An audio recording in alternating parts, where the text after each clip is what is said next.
में और उस यात्रा में जिस प्रकार की भाषा का प्रयोग हो रहा है, बड़े दुख के साथ इस प्रेस कॉन्फ्रेंस को मैं संबोधित कर रहा हूं।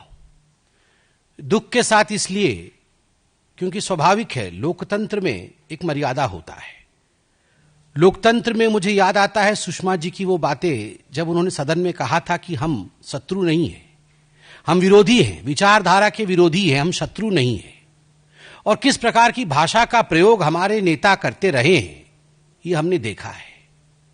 और आज जब भाषा की मर्यादा तार तार हो रही है, आज जब माननीय प्रधानमंत्री जी और प्रधानमंत्री जी की 100 वर्ष की मां जो आज हमारे बीच में नहीं है, जिनका लगभग 100 वर्ष की आयु में स्वर्गारोहण हुआ, उनके ऊपर जिस प्रकार की कटुता, जिस प्रकार की अश्लीलता और जिस प्रकार की भाषा का प्रयोग किया गया है, मुझे लगता है शर्मसार आज उस पार्टी को होना चाहिए जो पार्टी कभी अपने आप को भारत में स्वतंत्रता संग्राम से जोड़ती थी।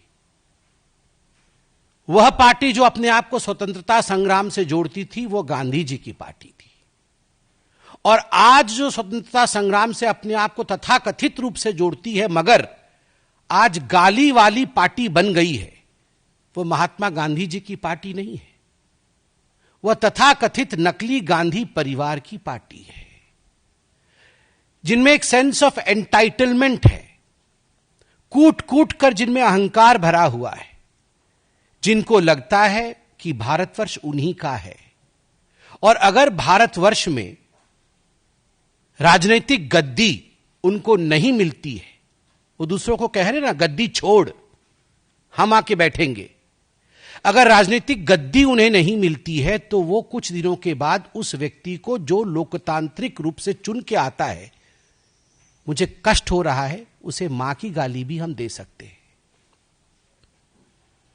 बिहार की जनता है, जहां से चाणक्य हुए, जहां से बुद्ध हुए, जहां से भाषा की प्रवाह बही है, जहां से ज्ञान और संस्कृति की प्रवाह बही है, वह बिहार की जनता इस प्रकार की भाषा को देख रही है, उसे परख रही है और उसका जवाब भी देगी।